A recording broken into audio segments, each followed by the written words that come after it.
Di situ Joko sadar, ternyata Dina ini bukan hipotermia, tapi Dina ini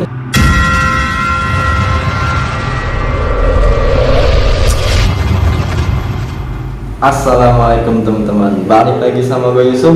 Sebelumnya gue mau mengucapkan terima kasih karena kalian telah mengklik video ini, dan gue juga mengucapkan terima kasih kepada Bang Joko karena telah mengizinkan gue untuk mengangkat cerita dia ke channel gue. Buat kalian yang punya cerita-cerita horor dan mau diangkat ceritanya ke channel ini, kalian bisa langsung DM cerita kalian ke Instagram gue, atau kalian bisa langsung kirimkan cerita kalian melalui email berikut ini. Oke teman-teman, jadi di video kali ini gue mau menceritakan kisah mistisnya Bang Joko dan juga teman-temannya yang mendaki ke Gunung Sindoro. Penasaran sama ceritanya? Tonton terus video ini sampai habis. Oke teman-teman, buat kalian yang penasaran sama penulis cerita ini, yaitu Bang Joko, kalian bisa langsung kunjungin aja Instagramnya, linknya gue taruh di deskripsi ya. Oke teman-teman, sebelum kita masuk ke dalam ceritanya, buat kalian yang belum subscribe, silahkan di subscribe dulu, nyalain juga tombol notifikasinya biar kalian gak ketinggalan cerita-cerita horor berikutnya. Oke, udah pada siap ya? Kita langsung aja menuju ke dalam ceritanya.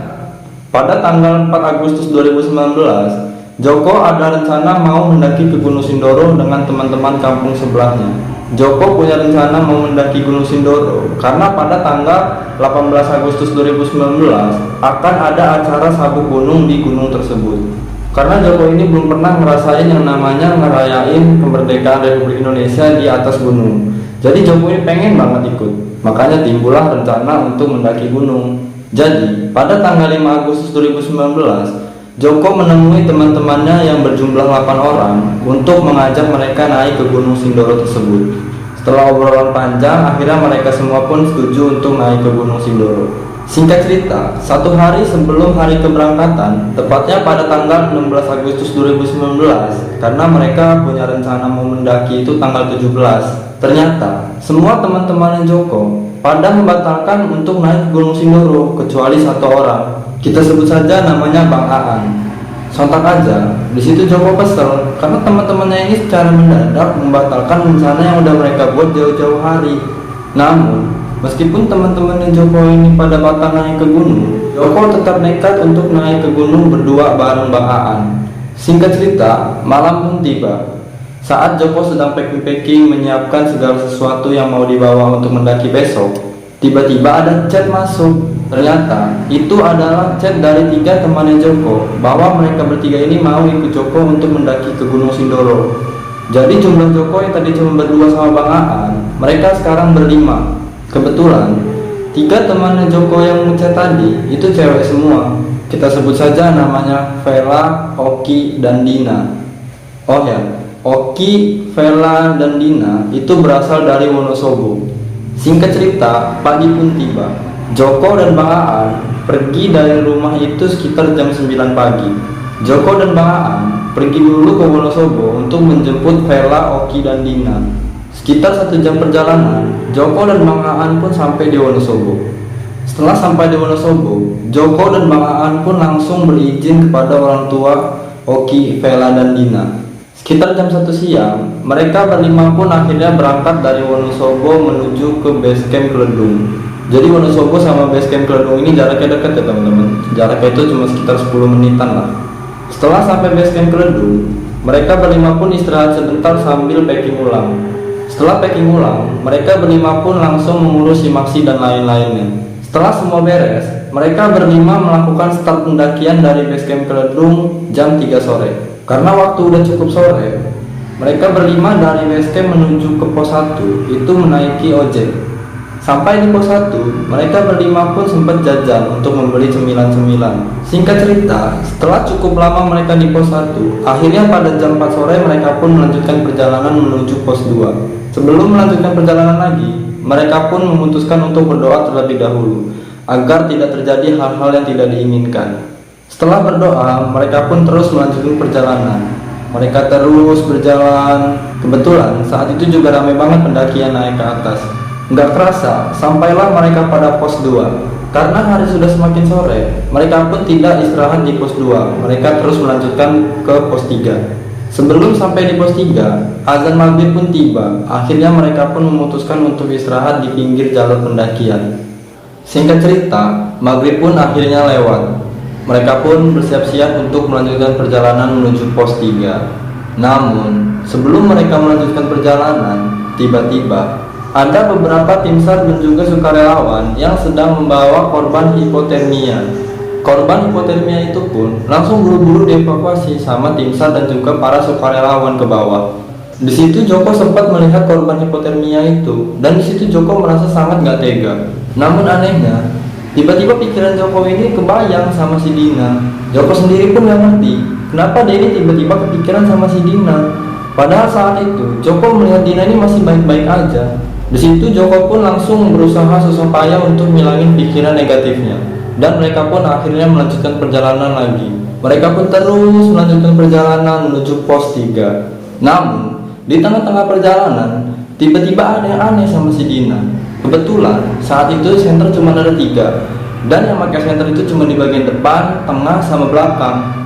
Nah, kebetulan posisinya Joko ini sebagai leader, dan tepat di belakangnya Joko di barisan kedua itu si Dina. Tiba-tiba Dina ini nyalip si Joko, sedangkan dia ini nggak bawa senter. Bukan cuma sekedar nyalip, Dina ini tiba-tiba jalannya cepet banget, sampai Joko ini kewalahan untuk ngejarnya. Di situ Joko berusaha ngejar Dina dan sambil panggil-panggil namanya dia, tapi Dina ini diam aja. Sampai akhirnya Joko itu lari ngejar si Dina. Lu kalau jalan jangan ninggalin rombongan. Lu jalan cepet banget kayak dikejar apaan aja. Enggak kok mas, orang dari tadi saya jalan biasa aja kok. Kan mas juga tadi di belakang saya terus kan. Padahal si Dina ini kan jalan cepet banget, dia sampai jauh di depan gak kelihatan. Tapi anehnya, dia bilang si Joko ini selalu ada di belakangnya Dina terus. Di situ Joko semakin yakin bahwa ada yang aneh sama si Dina ini. Setelah kejadian itu, Joko pun akhirnya memutuskan untuk nempelin Dina terus, takutnya si Dina ini ada apa-apa. Di situ, Joko sudah menawarkan Dina untuk memegang senter, tapi Dina ini nggak mau, dia malah diem aja. Bukan cuma diem aja, Dina ini juga sering banget ngelamun. Singkat cerita, sampailah mereka pada pos 3 jam 9:10 malam. Awalnya, mereka punya rencana mau ngecamp di pos 3. Tapi karena pada saat itu banyak yang mendaki, jadi mereka ini gak kebagian tempat. Akhirnya mereka pun memutuskan untuk naik lagi buat ngecamp di Sunrise Camp. Akhirnya sampailah mereka pada Sunrise Camp. Begitu mereka baru sampai di Sunrise Camp, si Dina ini tiba-tiba langsung diam duduk sambil nunduk. Di situ Joko takut. Dia ini takut kalau Dina ini kenapa-napa. Dina, lu kenapa? Dingin mas. Ngedenger jawabannya Dina itu, Joko sontak aja langsung takut kalau Dina ini kena hipotermia. Nih, pakai jaket gue biar hangat. Gue mau cari tempat dulu untuk bikin tenda. Karena pada saat itu banyak pendaki yang naik ke gunung. Joko pun langsung buru-buru untuk nyari tempat untuk mendirikan tenda. Akhirnya Joko pun dapat tempat untuk membuat tenda, dan dia bersama dengan Bang Aan langsung membangun tenda itu. Setelah selesai bangun tenda, Joko pun langsung membuatkan Dina ini susu, biar si Dina ini gak terlalu merasa kedinginan. Gak lama kemudian, kondisi Dina pun berangsur membaik, dan mereka pun memutuskan untuk tidur semuanya. Namun, di saat si Joko mau tidur, tiba-tiba dia ini terus-terusan kepikiran sama si Dina. Perasaan si Joko ini benar-benar gak enak pada saat itu. Joko ini ngerasa bahwa si Dina ini bakal ngalamin sesuatu. Gak lama kemudian, mungkin karena Joko ini kecapean, akhirnya dia ketiduran, walaupun tidurnya pun gak nyenyak. Singkat cerita, pada jam 3 subuh, mereka semua pun terbangun, dan semua pendaki-pendaki yang lain pun sudah terbangun. Mereka berlima pun memutuskan untuk makan dulu. Setelah makan, mereka berlima menyiapkan barang apa saja yang mau mereka bawa untuk naik ke atas. Setelah semua siap, mereka berlima pun akhirnya mulai naik ke atas. Singkat cerita, sampailah mereka di kawasan Batu Tatah. Gak lama kemudian, matahari pun mulai kelihatan. Di situ mereka berlima melihat sunrise yang benar-benar bagus sebagus-bagusnya. Namun, tiba-tiba si Dina ini ngomong ke Joko pakai bahasa Jawa yang artinya begini. Mas, bagus banget ya. Kalau kayak gini aku betah di sini. Kayak gak mau pulang ya mas. Kata warga setempat, mitosnya kalau di gunung itu nggak boleh ngomong kayak gitu. Ngomong kayak aku betah di sini dan nggak mau pulang. Itu nggak boleh, nanti bisa-bisa nggak pulang beneran. Sesaat setelah Dina ngomong kayak gitu, mereka pun sempat istirahat sebentar dan sambil foto-foto. Namun tidak dengan Dina. Dina ini masih aneh, dia itu selalu diam aja. Gak lama kemudian, pagi pun datang, matahari juga udah mulai naik. Kemudian, Joko pun langsung mengajak teman-temannya untuk naik lagi ke puncak. Semua teman-temannya Joko pada bilang ayo, kecuali Dina. Si Joko ini makin ngerasa aneh sama Dina. Berkali-kali Joko ini ngajakin Dina untuk naik lagi ke puncak, tapi Dina ini selalu diem. Gak patah semangat, Joko pun terus ngajakin Dina untuk naik lagi ke puncak. Tapi Dina ini cuma bilang suruh Joko ini duluan aja, ntar dia nyusul. Sontak aja Joko gak mungkin dong naik untuk ninggalin Dina dengan kondisi dia yang kayak gitu. Lu kenapa? Dingin? Capek atau apa? Enggak kok mas, cuma capek. Bentar ya mas. Mas kalau mau naik duluan gak apa-apa, ntar aku nyusul. Mendengar jawabannya Dina seperti itu, Joko dan teman-teman yang lainnya pun gak mungkin ninggalin Dina di situ. Dan akhirnya mereka memutuskan untuk tetap di situ nungguin Dina. Pada saat itu, Joko, Bang Aan, Vela, dan Oki nungguin Dina sambil foto-foto yang jaraknya gak terlalu jauh dari posisinya Dina, sekitar 50 meteran lah. Jarak antara Joko, Bang Aan, Vela, dan Oki dengan Dina itu cuma kehalang batu besar doang. Di saat Joko dan teman-temannya sedang asik berfoto-foto, tiba-tiba Joko ini mendengar suara nyuruh turun gitu. Dengar nggak? Dengar apaan? Kita gak dengar apa-apa. Meskipun teman-temannya Joko ini nggak mendengar apa-apa, namun Joko tetap aja mengajak mereka turun ke tempat Dina istirahat. Di situ perasaan Joko udah bener-bener nggak enak soalnya. Di saat Joko sampai di tempat istirahatnya Dina, tiba-tiba Dina ini udah dikerubungin sama orang-orang rame. Kenapa nih temen gua? Ini bang, katanya dia kedinginan. Ternyata Dina kena hipotermia. Parahnya lagi, Dina ini nggak sadar dan nggak mengenali Joko ini siapa. Dan Dina pun udah nggak bisa jawab lagi saat ditanya, cuma bisa ngangguk-ngangguk doang. Di situ Joko tetap berpikir positif dan mengajak Dina untuk turun. Masih bisa jalan nggak? Di saat Joko dan teman-temannya lain ini mau membawa Dina turun, di situ mereka ketemu sama orang dari rombongan Bekasi. Kemudian Joko pun membawa Dina ini ke rombongan Bekasi tersebut. Si Dina pun juga ditolong sama seorang pendaki wanita yang dari Bekasi tersebut. Tapi ada sesuatu hal yang bikin Joko ini gagal paham. Jadi pendaki wanita yang dari Bekasi itu membisikkan sesuatu ke kupingnya Dina. Kemudian Dina pun langsung nangis kencang banget. Sontak aja, di situ Joko dan teman-temannya pun bingung. Dina ini sebenarnya kenapa? Kemudian, pendaki wanita yang dari Bekasi itu membisikkan ayat-ayat suci Al-Quran ke telinganya Dina. Dan di situ Dina nangis sekencang-kencangnya. Di situ Joko sadar, ternyata Dina ini bukan hipotermia, tapi Dina ini kesurupan. Dina ini kesurupan arwah wanita yang meninggal di Gunung Sindoro.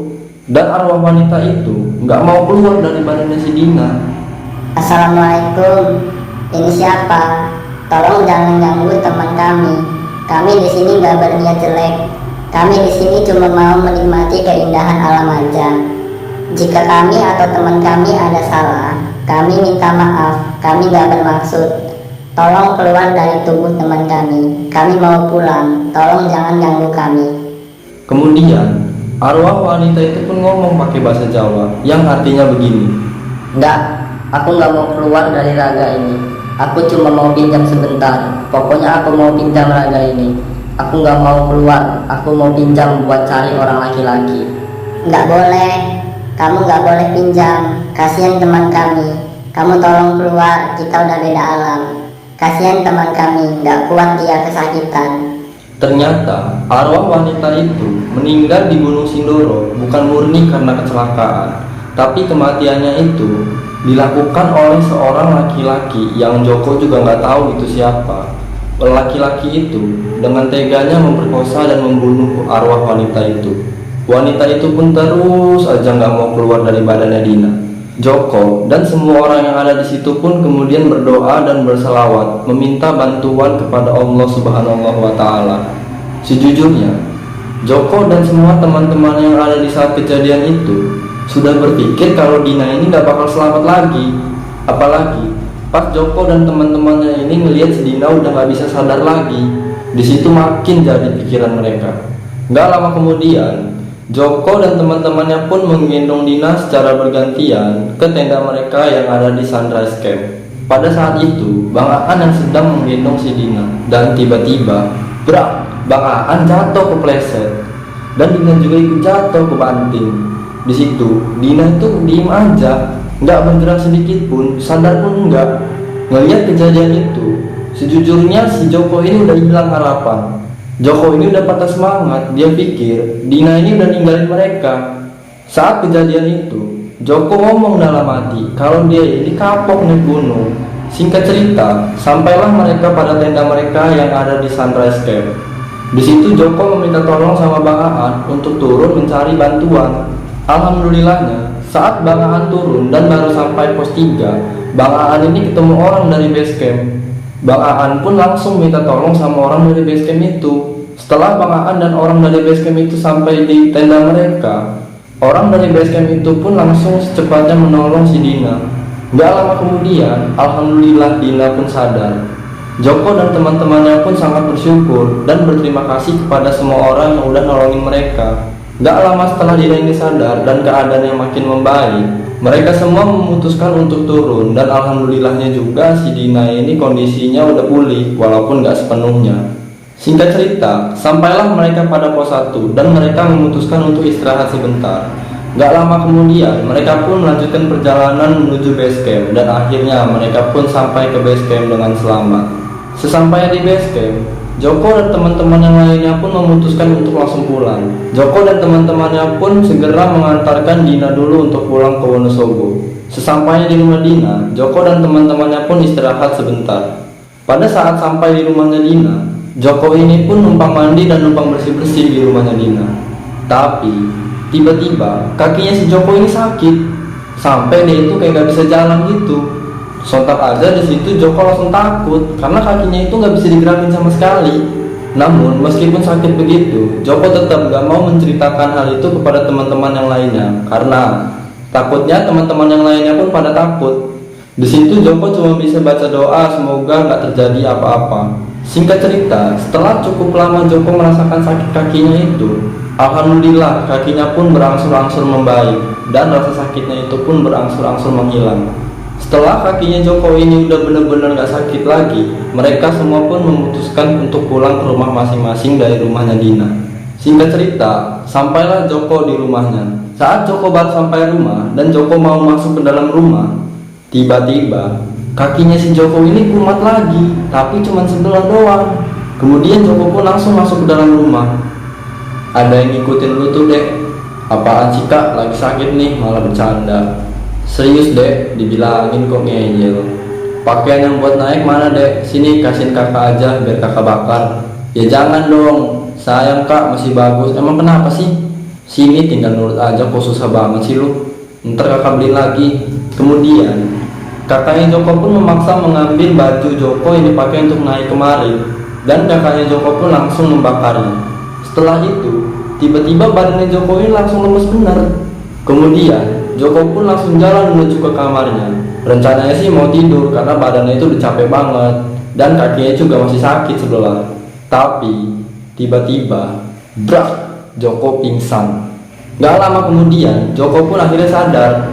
Joko, ternyata lu tuh diikutin sama cewek yang ngerasukin si Dina.